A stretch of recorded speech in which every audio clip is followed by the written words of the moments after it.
我干这婚恋服务啊，年头可不算短了，见过的男男女女形形色色，啥样的奇葩事没碰到过。可那天遇到的这一出还真让我印象深刻，到现在想起来心里都直犯嘀咕。我这有个会员叫小鹿，35岁的大龄剩女了。说起来她条件是真不错，典型的高材生，打小就聪明伶俐，脑子转得比谁都快。大学毕业进了家大公司，一路顺风顺水，那工作能力在同事里头也是拔尖儿的。虽说35岁了，可人家保养的那叫一个好，皮肤光滑细腻，眼角连条细纹都难找，走在街上看着也就30出头，模样长得周正，大眼睛双眼皮，鼻梁挺直，再加上那股子从职场历练出来的干练气质，往人群里一站也是能吸引不少目光的。就这么个自身条件过硬的姑娘，对另一半的要求那可真是高得离谱。那天她来找我，一坐下就掏出张纸，上面密密麻麻列了一串择偶标准。我拿过来一瞧，好家伙，第一条就把我惊着了，必须年薪100万以上。这还不算完，后面跟着得有别墅，还得有私人飞机。我当时眼睛瞪得老大，差点没一口水喷出来。咱平心而论，年薪100万放在现在这婚恋市场，虽说不常见，但也不算过分。毕竟北京这地儿卧虎藏龙的，那些个大公司高管、创业成功的老板，不少人都能达到这数儿，有别墅。也能理解北京房价蹭蹭涨，一套地段好、面积大的房子，那可就是实打实的财富象征，也是生活品质的保障。可这私人飞机可真把我难住了。咱这相亲市场里的男士，大多数人年收入连100万门槛都够不着，能有套自己的房子就不错了，还别墅呢，更别提私人飞机这遥不可及的玩意儿了。我瞅着小鹿，试探着问：小鹿啊，你这要求是不是稍微有点高了？咱也得结合下实际情况不是？小鹿一仰头，下巴微微扬起，一脸自信地说：丽姐，我可不觉得高。您看我自身条件这么优秀，工作这么努力，我找对象当然不能凑合。我又不是图男人养我，我自己能挣钱。可我就想找个能给我提供高品质生活的另一半，让我往后的日子过得舒舒服服的。我听着他这话，心里明白，这姑娘是太把自己当回事儿了，在她心里，自己就像那摆在橱窗里最昂贵的奢侈品，一般人都配不上。虽说心里犯嘀咕，可咱干的就是这服务人的活儿，客户有要求，咱就得尽量满足。那天通过相亲平台，还真让我给他找了个条件还算凑合的男士，叫小张。这小张30岁，正是年轻有为的时候，在一家互联网公司当技术负责人，年薪50万左右。人长得虽说不算帅得惊天动地，但也五官端正，中等模样，看着挺顺眼。性格稳重，不太爱出去瞎应酬，瞎社交就知道埋头钻研技术，在公司里人缘不错，大家都觉得他靠谱。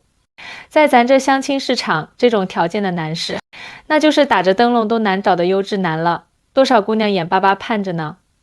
我提前跟小张把小鹿的情况简单说了说，当然没敢提那私人飞机的事儿，怕把人直接吓跑了。小张听了还挺感兴趣，满怀期待的就来到了我们约好的见面地点，一家环境清幽的咖啡厅。两人刚一见面，互相打量了一番，都还算满意。可等坐下来没聊几句，我这心就开始咯噔直跳。小卢也不兜圈子，直接就把自己的要求一股脑儿倒了出来。当说到私人飞机的时候，小张本来带着笑的脸瞬间就僵住了，像是大夏天突然被人塞了个冰块进嘴里，那脸色变得比翻书还快，满满的惊讶和不解。这私人飞机，你说的是私人飞机吗？小张皱着眉头，眼睛瞪得大大的，语气里带着明显的不耐烦，好像听到了什么天方夜谭。小鹿呢，跟没事人似的，满不在乎的点点头，脸上还隐隐透着点得意，好像在炫耀一件特别了不起的宝贝。对啊，私人飞机，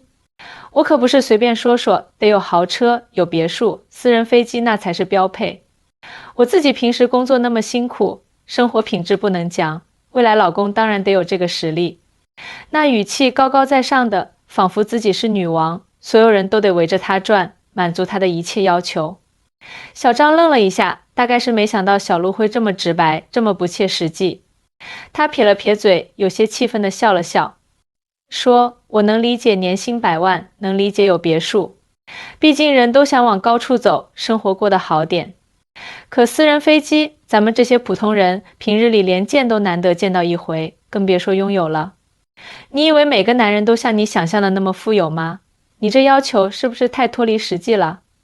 小鹿一听这话，脸上的得意劲儿一下子没了，取而代之的是一脸的不悦。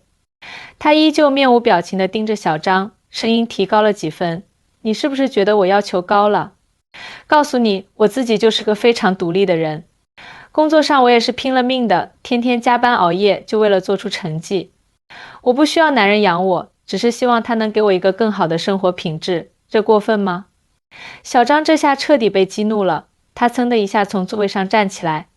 双手握拳，脸涨得通红。小鹿，我不觉得你要求高了，我觉得你根本不现实。你想要年薪100万以上的男人，能满足你这些物质要求的人，他的眼界、思维和生活方式跟你能匹配吗？你天天就盯着这些钱啊、物啊的，真觉得自己有多了不起吗？你有没有想过，两个人在一起最重要的是什么？我在旁边看着，心里直发慌。这才几分钟啊，怎么就吵起来了？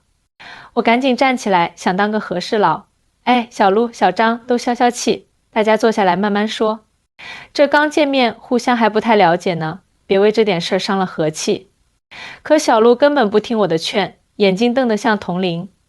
气愤地从座位上站了起来，双手叉腰，大声吼道：你说什么？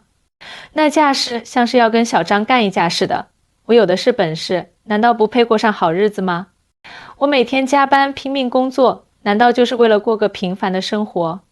我追求高品质生活，有错吗？我瞧了瞧这剑拔弩张的场面，心里那个急啊，赶紧插话：哎，小鹿，你冷静一下，大家的条件确实不太一样，咱们可以再聊聊，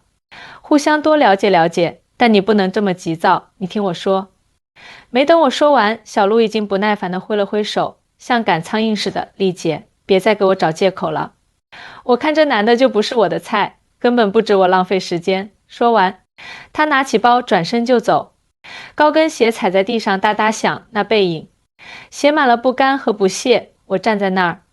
看着小鹿的背影，又看看气得直喘粗气的小张，心里这个气啊，差点就忍不住爆发出来。我平时给客户介绍相亲对象都是苦口婆心的，尽量让他们了解对方的优缺点，还经常劝他们找对象别太理想化，条件别卡得太死，得互相包容，互相体谅。可小鹿这要求简直就是天方夜谭，他这是完全把自己当成了奢侈品，明码标价，想用一堆金钱去衡量一段感情的价值，这哪行啊？不过静下心来想想，我也能理解小鹿的心情。他年纪确实不小了，身边的亲戚朋友、同事同学时不时就念叨让他赶紧找个人结婚。每次家庭聚会、朋友聚餐，别人都是成双成对，就他一个人落单，那压力可想而知。再加上他自身条件好，工作上顺风顺水，挣的也不少，在他心里就觉得自己有资格挑挑拣拣，找个完美无缺的另一半。于是她把所有的期望都寄托在未来老公身上，要求越来越高，最后形成了这种完全脱离现实的心态。我看到小张气得脸色铁青，眼看就要忍无可忍，赶紧过去打圆场：小张，咱不气了啊，今天这事儿算我没安排好，你别往心里去，你条件这么好，不愁找不到合适的姑娘。小鹿他可能一时没想明白，咱也不说这些了。小张深吸一口气，努力让自己平静下来，苦笑着说：丽姐，我本来挺期待这次相亲的，没想到碰上这么个主。我也不是养不起他，可他这态度，这要求真让人受不了。算了，就当我今天倒霉吧。说完，他也不等我再说什么，径直走出了咖啡厅。我一个人坐在那儿，看着空荡荡的座位，深深地叹了一口气。相亲本来是多美好的事儿啊，两个陌生人带着对未来的憧憬，坐下来互相了解，说不定就能擦出爱情的火花，开启一段幸福的旅程。可要是像今天这样，一方把要求定得比天高，又完全不考虑现实，只知道一味的索取，那么这段关系从一开始就注定了是个悲剧。这件事过后，我心里久久不能平静，也让我更加坚定了一个观念：婚姻绝不是你要求别人满足你所有条件，或者是想方设法去操控别人来为自己服务。感情的本质是相互理解和包容，是在平淡日子里的相互扶持，是遇到困难时的不离不弃，而不是盲目地堆砌物质要求。每个人都有自己的梦想和追求，在选择另一半的时候也都会有自己的条件和考量，这无可厚非，但婚姻不应当是对物质条件的无限堆砌，而是两颗心的相互贴近，是对彼此的尊重和欣赏，是心灵的契合。想要真正的幸福，或许应该从改变自己的心态开始，放下那些不切实际的幻想，去发现身边人的闪光点，珍惜那些真正重要的东西，而不是单纯的去追求那些浮夸的物质标准。